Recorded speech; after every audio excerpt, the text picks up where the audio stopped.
Bismillahirrahmanirrahim. Assalamualaikum warahmatullahi wabarakatuh. Alhamdulillahi wassalatu wassalamu ala rasulillah amma ba'd. Taib teman-teman semua dari pemirsa Footnote dari Azhar Kasih TV, alhamdulillah pada kesempatan kali ini kita masih bisa bersua kembali bersama narasumber tetap kita, Ustadz Febi dan Ustadz Abu Hanifah. Alhamdulillah kita saling host ya, saling. Soalnya saya juga host asalnya. Oh iya, rebutan host. Rebutan host ya. Nah, tentu duduk-duduknya kita di sini tidak lain tidak bukan ialah dalam rangka memperbincangkan sesuatu yang sedang viral, tidak hanya di medsos tapi juga sampai menjadi isu nasional. Yaitu yang akhir-akhir ini terkait pembubaran kajian Ustadz Syafiq Basalamah dari komunitas pengajian Salafi oleh Banser yang merupakan sayap dari Nahdlatul Ulama. Masya Allah. Nah, ini berarti nanti kita akan memperbincangkan sebab, akibat, kemudian bagaimana respon tanggapan dari MUI dan bagaimana respon terhadap respon MUI dari teman-teman Salafi, ya. Dan kita akan juga membahas apakah memang benar ini NU dan Salafi itu akan selalu bentrok terus ini, Ustaz. Masya Allah. Nah, gimana, ini obrolan pinggir jurang ini. Nggak apa-apa, Ustaz. Sekali-kali lah. Loncat ini. Ya. Masya Allah.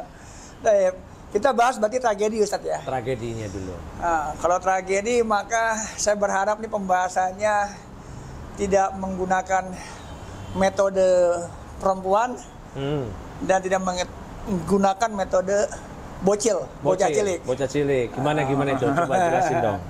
Tapi metode laki. Rojul ya. Rojul. Nah, metode perempuan itu begini, ya. Kalau kita membahas masalah sama perempuan, ya kan, kita menyalahkan satu, dibalikin 5. Oh, diungkit-ungkit. Bahkan diungkit-ungkit. Seakan-akan tidak ada kebaikan nih, gitu. Kita kayak salah semua ya. Iya. Nanti jangan sampai kita mengkritisi Salafi, kita benci manhaj salaf. Ini dianggap membenci manhaj salaf. Nah, ini metode perempuan ini. Nah, kalau metode bocah cilik, bocil, kalau lagi disalahin anak kita nih, dinasehatin, dia bilang, abang kok enggak? Iya. Temen di sekolah enggak apa-apa tuh. Wah, kok yang dibahas Salafi doang. Jadi nggak fokus ke substansi nih. Akhirnya nggak pernah bahas ke substansi. Nggak pernah menyelesaikan masalah. Manhaj rojul gimana? Kalau manhaj rojul, ya jadi mala yasluhu ma'ahu dalilu an-nisa wala dalilu as-sabi. Kayak dalilul huruf. Jadi mala kita yasluhu ma'ahu dalilul fi'li. Huruf. Makanya mabni. Nanti sakinah. Baru sakinah, ketemu jawabannya. Wal mabni sakinah. Gitu. Jadi saya berharap pembahasan kita ala rojul, ala laki. Nah, baru menarik. Taib. Gimana, Zat? Nah, tadi terkait dengan permasalahan yang di Surabaya ya.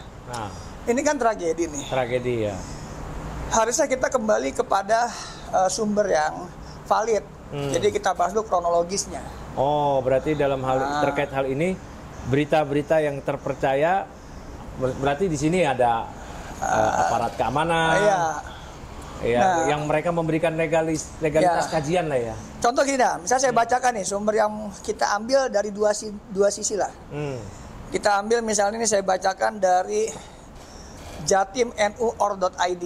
Nah, kita bacakan nih kronologis yang dari versinya NU-nya. Ya.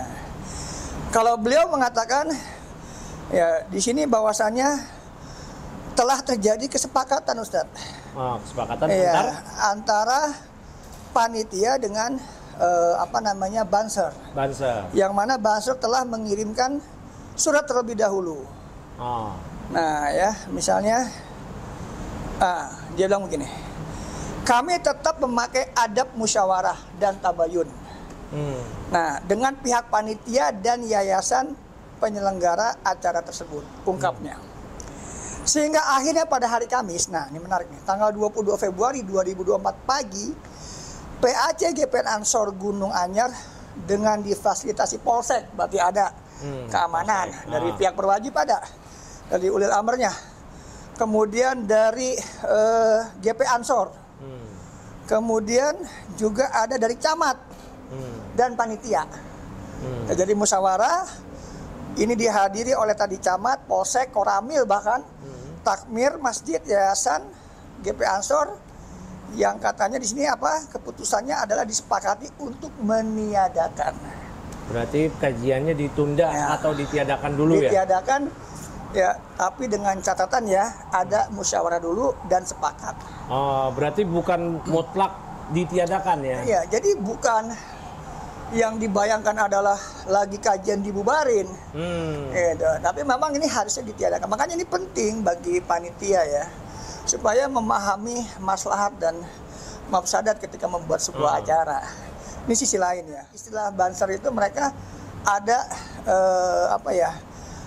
melanggar komitmen lah dari kesepakatan. Penilaian banser. Penilaian banser. Nah ini harus juga ya kita berimbang lah dalam masalah ini ya. Di luar dari kenapa mesti ditiadakan. Iya. Tapi kan kejadian waktu itu adalah sepakat untuk ditiadakan. Taib. Ini yang penting ini. Karena kita tidak tahu kronologisnya, kita memang pentingnya mengetahui sebab kejadiannya. Iya. Karena ya sebagaimana perkataan Imam Waqi' Ahlussunnah itu ya dia yaktubuna ma lahum wa alaihim. Iya. Wa ma ahlul bidah ma la yaktubuna illa ma lahum. Gitu kan? Ahlussunnah itu mencatat, menuliskan, menyebutkan apa yang positif buat mereka atau yang negatif. Sedangkan ahlul bidah tidak menyebutkan kecuali yang cuma positif. Nah, ini kita harus fair ya. Berimbang. Berimbang. Betul. Taib. Nah, ini berarti satu kejadian kita sudah dapat pangkal masalahnya. Taib. Berarti dari sini mungkin banser di situ tidak membubarkan, tetapi minta komitmen kepada panitia. Panitia. Taib, Ustaz. Ini berdasarkan data valid ya. Data valid yang ada di media-media yang tersebar, sebenarnya juga di media-media TV juga dijelaskan kronologisnya. Iya, berarti bukan lagi kajian dibubarin dengan inisiatif banser pribadi. Bisa saya tanya, antum Ustaz sebagai ketua panitia misalnya, apabila terjadi serupa, apakah antum akan melanjutkan kajian atau apakah antum akan menghentikan demi kemaslahatan? Hentikanlah, darul mafasid muqaddam ala jalbil masalih. Itu dia. Ya, menolak mafsadat lebih besar. Ya. Lebih didahulukan daripada mengambil manfaat. Kan begitu kaedahnya. Taib, Ustaz. Sekarang berita semakin liar. Sampai pada isu-isu bahwasanya kenapa demikian terjadi? Ini sebab-sebabnya ditiadakan demikian. Ini ada sebabnya Ustadz katanya. Yaitu jejak rekam kajian Ustadz Syafiq yang terdahulu yang dianggap menyinggung amaliyah warga Nahdiyin. Ya, semisal apa ya? Zikir jamaah. Sementara ya zikir jamaah yang kita ketahui, yang kita pelajari itu memang terkadang diperkenankan. Ya, dalam mazhab Syafi'i maupun pendapat ulama yang lainnya. Jadi di sini ada perbedaan pemahaman. Bukan berarti masalah qat'iyah yang di sini hak, di sini batil. Jadi di sini nih yang perlu didudukkan.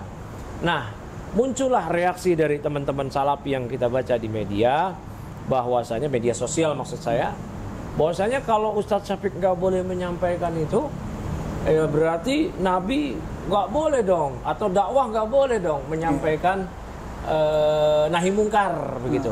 Sampai pada ini yang saya anggap keliru dalam menganalogikan kias ma'al farik, coba antum koreksi. Yaitu ada sebagian ustadz salafi yang mengatakan bahwasanya dakwah yang dilakukan ini sebagaimana yang dilakukan Nabi di zaman musyrikin terhadap musyrikin. Ini kan nggak apple to apple, karena yang dihadapi warga Nahdiyin bukan musyrikin. Muslim. Ya, walaupun berbeda madhab. Itu kan muslim. Berbeda sudut pandang. Ya. Iya, kalau itu jelas saya nggak setuju, Ustaz. Ya, itu kan artinya gini. Kenapa mengambil kiasnya ke sana, kejauhan? Sementara yang namanya perbedaan sesama kaum muslimin dari para imam juga itu sudah ada. Ya, seperti yang dirasakan oleh Imam Bukhari, diusir dari satu kota ke kota lain. Ya, yang mana yang mengusirnya juga guru dari Imam Muslim juga. Betul ya. Saya Imam Zuhri. Ya, jadi apa namanya, kenapa mesti ke sana gitu. Itu makanya nggak apple to apple ya. Dan kalau kita, ini menarik saat yang tuh sampaikan. Jadi bahkan ini diakui nih oleh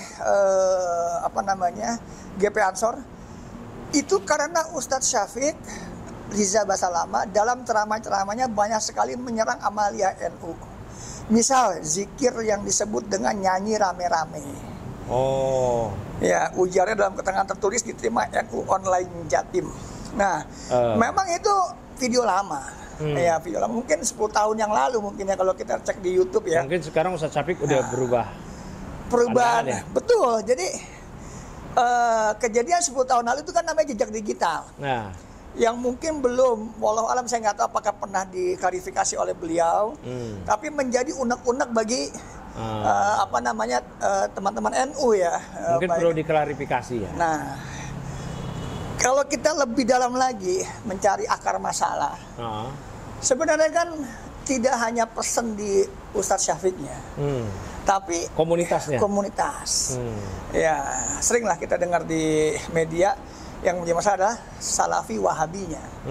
Nah, yang menjadi masalah Salafi Wahabi. Kita harus akui bahwa perbedaan antara mereka keduanya ini kan ada 3 poin.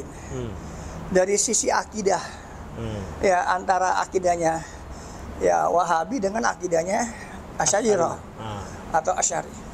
Yang kedua masalah fikihnya, ya bermadzhab Syafi'i dan tidak bermadzhab, ya fikih tarjih atau yang lainnya. Yang ketiga sisi tradisinya, Ustaz. Tradisinya. Nah ini kan yang tidak pernah ketemu. Nah sesuatu yang berbeda, ya kemudian terus diruncingkan, tinggal nunggu bomnya saja. Betul. Betul. Dan saya perhatikan ya, kita mesti akui agenda itu kan berjalan dari Syawal, ya bahkan dari Muharram sampai Dzulhijjah itu ada agenda-agenda yang mana isinya konten-konten yang memperuncing masalah dari mulai tahun baru 1 Muharram, ya kan kayak kita mau Ramadan nih, apa yang diruncingkan masalah niat, ya kan. Sebelumnya juga Nisfu Syaban sebelumnya, maaf-maafan menjelang Ramadan. Nanti dari niat puasa sampai buka puasa bahkan jadi masalah. Padahal di sini aja masih Salafi aja, toleran di sini. Iya. Syekh Utsaimin mengatakan tidak mengapa minta maaf sebelum Ramadan itu nggak apa-apa. Masya Allah. Iya. Ya, jadi itu yang Adim sampaikan ini sebab. Tidak mungkin ada sebab, tidak ada asap kalau tidak ada api. Taib. Nah, jadi, harusnya kalau kita paham ada 3 hal yang sensitif, kenapa malah diangkat gitu dengan meme, dengan potongan video, ini harus disadari. Saya sendiri juga punya penilaian seperti ini menyikapi reaksi teman-teman ya. Kita tidak membenarkan tindakan banser tentunya, ya kan? Karena yang berhak untuk membubarkan tentunya adalah pihak berwajib. Tapi tadi ada sebab-sebabnya karena mereka di sini punya hegemoni, mayoritas. Itu nggak kita pungkiri. Seharusnya kita yang sebagai minoritas, ya kita harus terlebih lagi mayoritas kita ini masih muslim ini, bukan musyrikin. Nah terlebih lagi di situ kita yang harus di situ menyesuaikan atau minimal tidak meminimalisir, tidak terjadi bentrokan-bentrokan yang bukan masalah usul. Betul. Gesekan masalah furu kayak tadi. Nah sementara reaksi teman-teman yang menyikapi ini karena jejak rekam Ustadz Syafiq yang menyindir amalia orang NU dan teman-teman bersikukuh, bang kenapa ini kan nahi mungkar. Tapi saya sendiri melihat juga teman-teman Salafi harusnya bersikap juga profesional ketika mereka pun juga akan bereaksi, bahkan reaksinya tajam ini, tahdzir, hajar ketika ada perbedaan khilafiyah istihadiyah antar masyayikh yang nggak ada di buku-buku fikih. Masalah iauturos itu nggak ada di buku-buku fikih kan? Kan kalau kayak tadi zikir berjamaah ada di buku-buku fikih, ada di buku-buku hadis, itu jelas bahkan ada di buku-buku tafsir.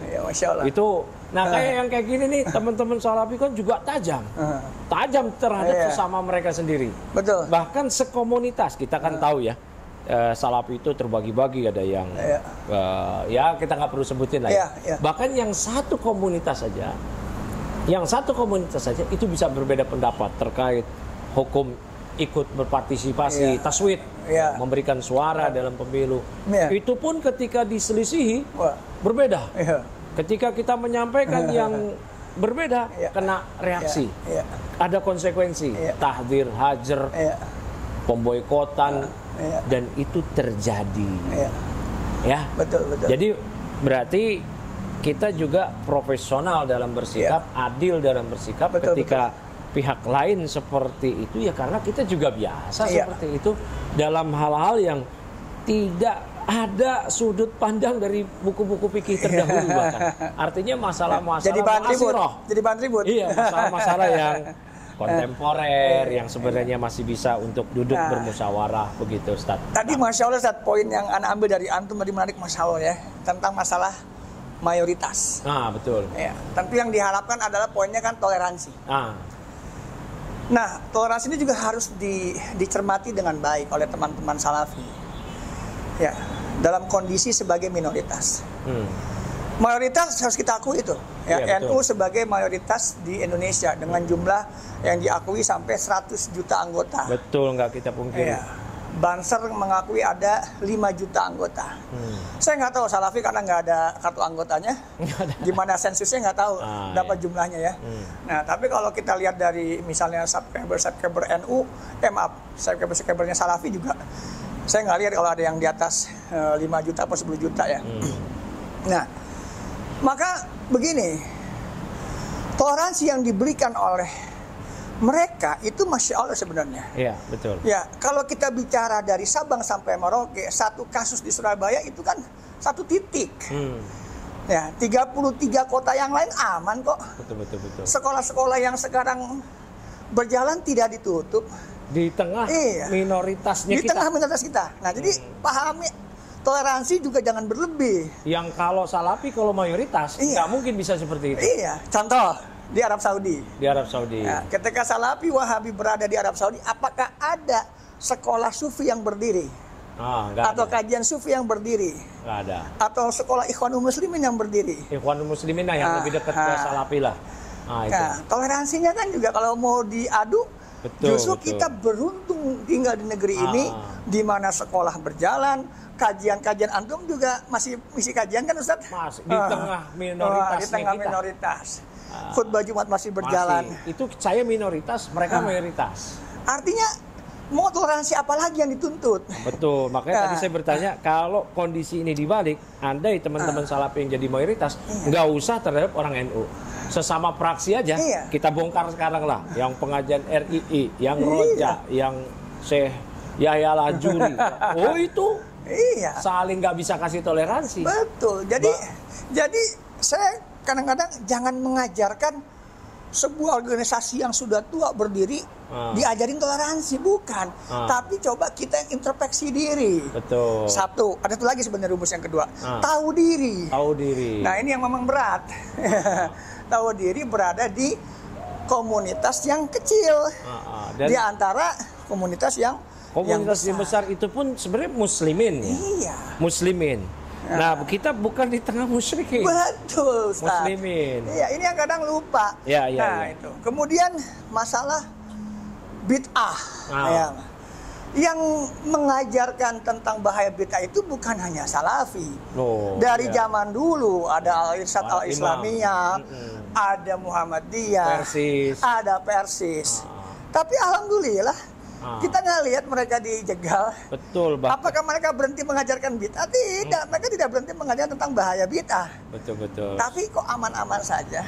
Syekh Ahmad Sukarti udah bicara duluan. Iya, sudah duluan. Jadi jangan merasa kita pertama yang menegakkan sunnah melawan bid'ah. Bahkan diantara salah satu ya penyebab berdirinya Nahdlatul Ulama ialah salah satunya untuk membendung yang sudah ada terlebih dahulu. Betul. Yang udah terlebih dahulu, yaitu yang ada di Jogja itu. Betul. Yang di situ membicarakan masalah TBC. TBC. Ya. Tahayul bid'ah khurafat. Betul, Ustaz. Jadi tapi nyatanya dua ormas itu puluhan tahun tidak terjadi gesekan ya, yang gesekan fisik seperti yang sekarang terjadi. Iya. Jadi kan tanda tanya ada apa? Nah, itu. Kemudian saya dengar video sering beredar. Kita di masjid nggak boleh mengajarkan tentang bahaya bid'ah, nggak boleh menyebutkan bid'ah. Ya, ini ada videonya, kurang lebih begitu kata-katanya. Bukan tidak boleh. Yang Tapi masalahnya yang dibid'ahkannya itu benar bid'ah atau khilafah? Maaf, atau khilafiyah? Yang mukhtalaf fihi atau mujma' alaih. Betul. Itu bukan nggak boleh. Diperselisihkan apa yang disepakati ya? Betul, bukan nggak boleh. Mewanti-wanti bahaya bid'ah, cuma ketika menghukumi suatu amalan itu bid'ah, nah itu yang coba dipelajari dulu apakah dia tadi yang disampaikan, apakah dia masalah khilafiyah atau mukhtalaf fihi. Ya, ini kita pernah bahas kalau nggak salah mengenai ini ya. Kita fokus ke kasus Ustaz Syafiq lagi. Masya Allah. Khawatirnya nanti saya dan antum terpancing. Iya. Karena Masya Allah. Kita coba netral ya. Iya. Kita fokus lagi ke Ustaz Syafiq. Kemarin ini ada tanggapan Ustaz dari petinggi-petinggi MUI, semisal Kiai Khalil Hafiz dan yang lainnya. Kiai Suhud ya. Iya, yang menyatakan bahwasanya Ustadz Syafiq harus mengikuti standarisasi MUI, dan dikatakan bahwa beliau belum tersertifikasi, itu belum ada sertifikat MUI-nya. Memang itu tidak berarti acuan ya. Kalau punya standarisasi berarti dia layak dakwah, yang nggak punya nggak layak dakwah. Itu kan masalah administrasi, mau daftar atau enggak. Nah, di antaranya di situ adalah ketika Ustadz Kiai Khalil Mahfuz itu menyatakan demikian, akhirnya muncul reaksi-reaksi dari asatidah salafi yang tentunya ingin membela Ustadz Syafiq. Ya, di antaranya itu adalah standarisasi yang ditetapkan MUI kan tasamuh, jangan saling membid'ahkan. Irasional ada yang bilang. Tapi di bawah nih Ustadz ke lapangan, jadi standarisasi Nabi yang diterapkan oleh musyrikin. Standarisasi dakwahnya nggak boleh menyinggung syirik, itu betul, nggak boleh menyinggung syirik. Nah sekarang kan masalahnya itu ketika dibawa ke kasus Ustadz Syafiq atau Ustadz Salafi yang lainnya, itu gimana Ustadz, cocok nggak demikian? Iya, bahkan ada yang sampai bilang masa udah gelar doktor kuliah di Madinah masih di standarisasi. Iya. Ini sebenarnya sih kalau kita lihat program itu ya. Program yang diluncurkan oleh MUI. Standarisasi dari dai MUI kan gitu ya. Saya juga daftar saja, cuma belum diterima-terima ini. Mungkin penuh kalian daftarnya. Sebenarnya kan yang pertama, apakah statusnya wajib? Kan nggak diwajibkan kemudian yang nggak ada standarisasi kemudian tidak boleh khutbah Jumat, tidak boleh ngisi kajian, kemudian ada penjaga-penjaga melibatkan Satpol PP misalnya. Kan tidak ada. Ya, artinya itu kan terbuka. Siapa yang ingin untuk ikut dalam standarisasi, dan isinya pun Masya Allah ya. Jadi kalau sebuah lembaga resmi dan besar seperti MUI yang membawa 87 ormas. Yang membawa ormas. Membuat sebuah standarisasi itu kan hal yang wajar. Sangat wajar. Kalau kita misal bergabung di sebuah organisasi, pasti kita juga harus terstandarisasi. Itu contoh saya di travel, maka tour leader saya harus terstandarisasi. Sesuai dengan keinginan travel. Nah, ketika MUI sebuah lembaga besar ingin punya standar, wajar-wajar aja lah. Sangat sah sekali. Nggak ada hubungannya dengan doktor dan profesor. Betul. Ya kan, tidak ada hubungannya. Ya, jadi artinya apa? Sebenarnya MUI juga saya nonton juga di TV One ya. Bagaimana statement dari para pengurusnya ya, baik wakil ketua umum maupun ketua yang di Jakarta ini. Subhanallah. Sebenarnya sudah kalau kita tonton itu, teman-teman nonton bareng, ada poin yang diambil sebenarnya. Saya belum nonton itu. Wah, saya udah nonton, Masya Allah. Jadi ada poin di mana beliau mengatakan, ya salah satunya sama setipe ya, sesuatu yang bersifat tadi ya masih khilafiyah jangan dianggap sesuatu yang qat'i. Nah, itu sebenarnya benar. Betul kemudian itu, ya? Tidak menyinggung, tidak menyinggung atau terus menggesek-gesek sesuatu yang bersifat khilafiyah. Nah, jadi kenapa itu nasihat? Sebenarnya gini, kalau kita mau bijak, MUI ini kan sebenarnya berada di posisi yang netral. Betul. Dan dia pasti punya peneliti dan tugas mereka meneliti dan menganalisis sebuah masa diteliti sehingga dia memunculkan sebuah saran, ya, sebuah solusi. Harusnya kita menggunakan kacamata yang apa kalau kata mereka, ya, jangan pakai kacamata kuda. Justru kita menerimanya sebagai nasihat. Gitu, tentang apa yang menjadi sebuah lembaga yang layak memberikan nasihat. Sangat layak gitu. Nah, yang kadang-kadang mohon maaf ya, Saya kadang nyindir begini, kok kita lebih hormat sama Lajnah Daimah, mengagung-agungkan dan memuliakan dan menyebarkan fatwanya, tapi tidak menghormati ihtiram terhadap MUI yang kan lembaga fatwa Saudi. Sementara MUI yang di negeri kita kok nggak dihormatin ini. Kalau kan fatwa lembaga Lajnah Daimah di Saudi, fikih misalkan, itu menyesuaikan fikih madzhab Hanbali. Cobalah ditanggapi dengan bijak. Gitu.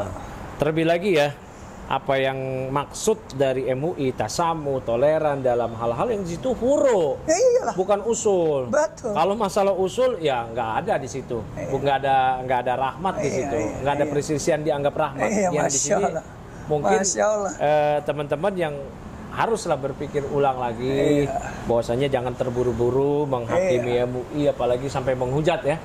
Terlebih lagi kan MUI, dia ini kan badan ya yang kalau dia sudah dijatuhkan, kalau dia sudah dijatuhkan, habislah. Kan yang sekarang ini pun batu sandungan orang-orang non-Muslim di Indonesia salah satunya adalah MUI. Makanya mereka berupaya menjatuhkan MUI dengan isu ini, isu itu. Nah, maka teman-teman sebaiknya yang mengaji ya, jangan ikut-ikutan hanya karena ustadz kita atau siapa tokoh kita itu mungkin mendapat kritikan dari MUI. Ya mungkin demikian aja kali ya. Saya mungkin terakhir statement terakhir, ya closing statement saya ini ya, kalau kita mengakui sebagai bermanhaj salaf ya, maka ada ulama salaf sebenarnya nasihatnya bagus. Yaitu nasihatnya Imam Malik rahimahullah ta'ala. Sepakat nggak nih Imam salaf nih? Sepakat lah. Imam Ahlussunnah. Masa Imam Hizbi? Imam salaf lah. Beliau mengatakan, Masya Allah ya, ada nasihat beliau ketika terjadi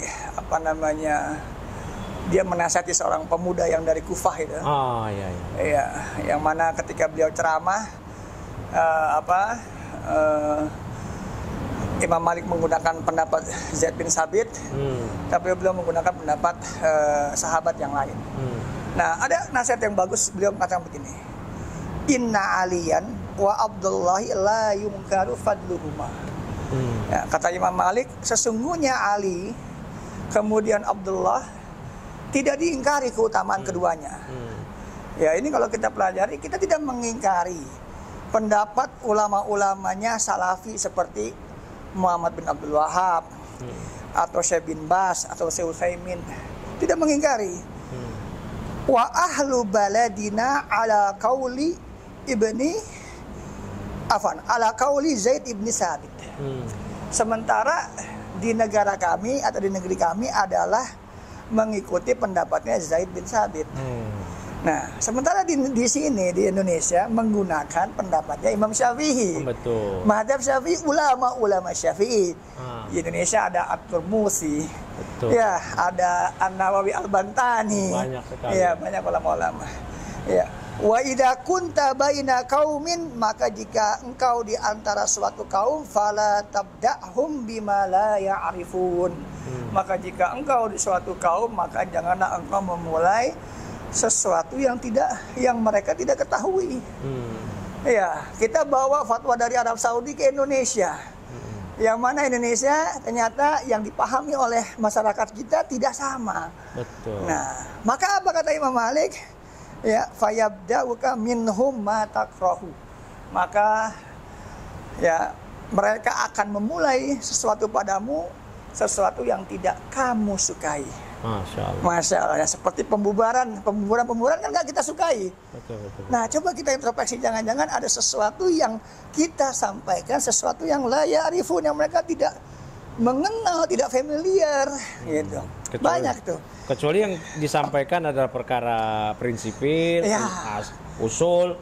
Tapi ini kan lagi babnya sebenarnya bab fikih nih sebenarnya, kan masalah waris waktu itu, yang kejadian Imam Malik ini. Bukan masalah usul. Jadi kalau misalnya contoh kayak sekarang mau puasa, ya sudah tahunya masyarakat Indonesia doanya Allahumma lakasum tuh, terus tiba-tiba antum bilang doif. Yang sahih. Ganti yang sahih dhahabat dhama'u. Padahal dhahabat dhama'u juga didoifkan oleh ulama salafi lagi. Itu dia. Mendoifkan juga dhahabat dhama'u wa talatul urub juga didoifkan. Berarti sama-sama doif, jangan saling menyalahkan. Ya, masalah niat puasa nih, mau puasa. Dari kita kecil nenek moyang kita ngajarin tentang nawa itu sama qatin. Terus tiba-tiba datang antum nggak ada tuh niat puasa. Ya, nah ini hal-hal yang tadi harusnya. Padahal ada di buku-buku fikih itu, Ustaz. Hampir semua. Yang menariknya apa? Imam Nawawi juga membahas tekstualnya. Imam Nawawi membahas masalah tekstual tentang adanya kata fardu dan tidak fardu. Bahkan para ulama fikih sampai mengi'rab masalah wal jurru bil fathati malam yang syarif itu sampai masalah Ramadana itu. Nah, tiba-tiba antum mengatakan tidak ada teksnya. Nabi tidak pernah mengucapkan bid'ah. Nah, ini coba direnungi lah ya, sesuatu yang mudah-mudahan nasihat Imam Malik ini kalau dipakai mungkin kita tidak terjadi lagi nih kejadian-kejadian yang terulang kejadian-kejadian. Padahal apa yang dikatakan oleh Imam Malik ini diulang kembali oleh ulama yang jadi panutan salafi, Syekhul Islam Ibnu Taimiyah. Masya Allah. Beliau punya kitab namanya Al-Musawwadah. Al-Musawwadah fi Usul Fiqh. Beliau mengutip juga tuh perkataan dari Al-Imam Al-Qadhi Abu Ya'la Al-Hanbali. Masya Allah. Ketika ada orang datang dari negeri yang bermadzhab Syafi'i, mau belajar ke hadapan Al-Imam Abu Ya'la Al-Hanbali, kata Imam Abu Ya'la, kamu dari negeri yang bermadzhab Syafi'i, pulang kamu belajar aja ke Imam Abu Ishaq. Beliau bermadzhab Syafi'i supaya kamu nggak banyak berselisih, bentrok, beda pendapat dengan orang-orang di kampung. Nah, itu jadi ini penting sekali juga ini bagi teman-teman ya. Yang berada di manapun di Indonesia ya otomatis kita berada di mayoritas Syafi'iyah. Maka kita belajarlah ya fikih ahlul balad, fikih negeri setempat, biar kita ini bentroknya itu jangan di perkara furu' lah ya. Ikhtilaf ummah pada masalah furu' rahmat. Tapi kalau yang adab itu perkara usul, jangan dianggap semua sama, itu beda. Nah, tapi demikian dari kami. Sebenarnya kita mau bicara lebih lanjut, tapi karena waktu mungkin sudah mengisyaratkan kepada kita untuk segera stop, kita akhiri. Semoga bermanfaat. Wabillahi taufik. Wassalamualaikum warahmatullahi wabarakatuh. Waalaikumsalam warahmatullahi wabarakatuh.